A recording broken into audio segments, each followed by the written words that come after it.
What's good with it, y'all? It's Coffee. Tapping back in, man. And as of late, there's been all kinds of talk about Danny Masterson, disgraced former That 70s Show actor. He was beloved, but, the world found out that he's a violator, ex-offender, convicted, @PIST. He's all bad, flucked up, no good. Just touched down in prison, was getting to where he was going to be housed after reception, and at the same damn time his appeal, he was putting in motion with it, putting an appeal in and trying to get an appeal bail, and the judge told him, "Fluck off, you're gonna run." He tried to play the I gotta go take care of my family card, and his judge said, "You don't have a family anymore. They left you. You're all bad. You got like a 30 to life sentence. You got every reason to run." Because this dude is guilty as fuck. He's already convicted. He's guilty. If the appeal does take place, the conviction is going to withstand, I think. I mean, I'm not just saying it because he was convicted, which that means he's guilty, but also from my own digging, as sometimes people doubt certain stuff about cases and whatnot. This dude did it, man.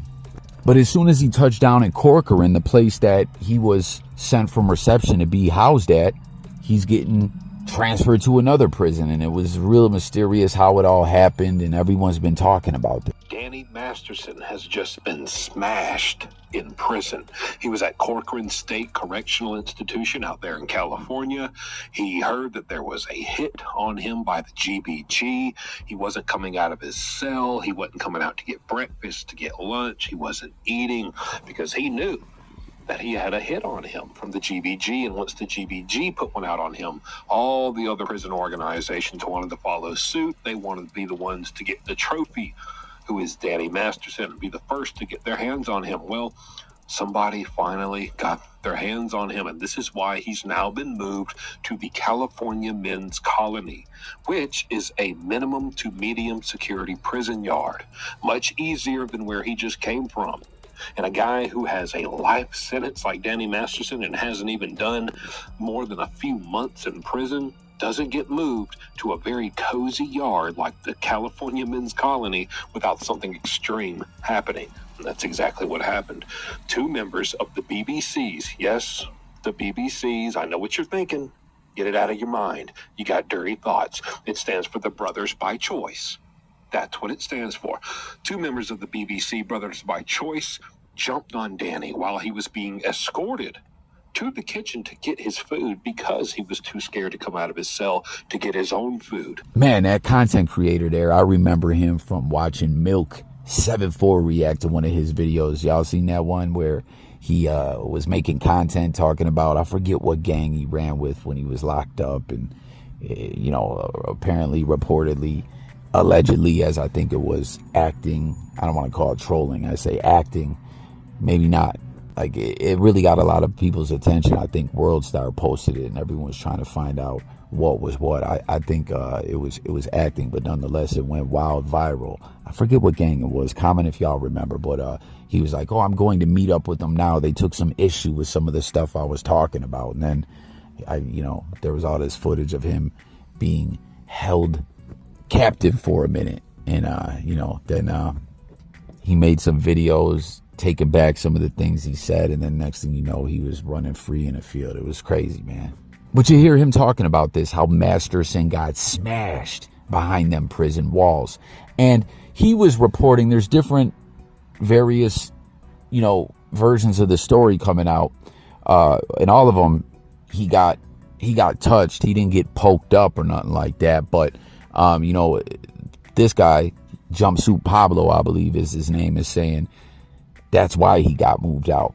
In other versions, people are saying, no, it was because the facility was moving him and the inmates found out about it. So they said, we got to do whatever we can to get at him before he's up out of here.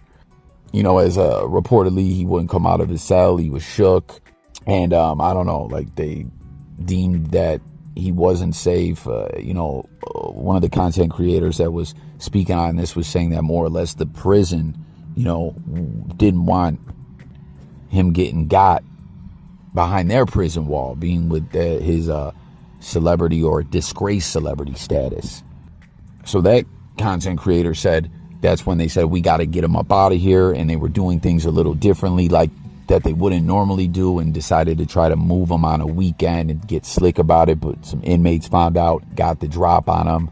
And, you know, just when the police were trying to move them, just attacked them, you know, no heaters, no nothing like that. Just tried to put the pause on them just to send them that message. You're going to be a target, you violator. R @ PIST the whole time you're in here, you're 30 to life sentence or whatever. It's all bad for you. And you know what's so crazy about this too, those that used to watch the content we would do about the YouTube prison community, Savage Studios, right, who is part of, in this whole concept, is me not being a prison guy. I only know what I hear of it. As always, Jay Coffee Talks, the internet nerd, a square. I'm snitching. I always let y'all know that. I'm calling the police. I ain't out here trying to cap like a tough guy, right? But it was crazy to me to find out that there was dropout gangs, guys that had dropped out of their life, you know what I'm saying? And whatever reason wanted to stop whatever gang they were running with, or they told on someone or something like that. And, you know, then they got them SNY yards and the 50-50 yards and whatnot in Cali prisons, where those dropout individuals started forming their own gangs. And I guess that's what Savage Studio was reportedly, allegedly a part of.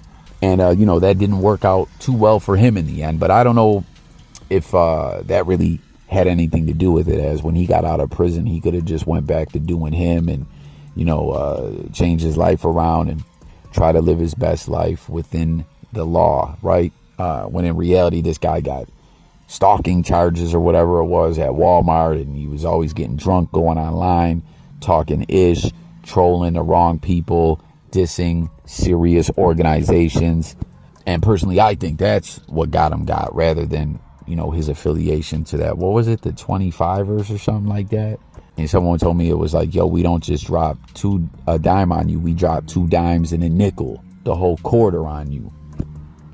That's from my understanding what the significance of that name was, that they are like, yeah, oh, you want to call us dime droppers? We'll drop quarters and flock you or whatever, you know. But that was what was so crazy to me, is, you know, hearing all this stuff that in Cali prisons or whatever, these SNY gangs or whatever, dropout gangs, whatever you want to call them, were starting to outnumber the individuals that were like still running with the whole G code or whatever. I don't know, whatever you want to call it. And with Masterson being all bad, violator again, ex-offender, you know, the part of the prison population that he's going to fall into, I guess one of these dropout gangs, or and if I'm wrong, y'all let me know the proper terminology for those gangs is, you know, that's who's gonna get at him. And from my understanding, that's what this BBC Brothers by Choice gang is one of those gangs in the SNY yards. So I guess, you know, they got their point across, but really didn't get at him like that. Like I said, there's various tellings of the story, but now he's in this medium to minimum security prison, and I don't know, some think he's gonna possibly get got there, and it might be even easier because things are a little more laxed over there. So I don't know, let me know what you think about it.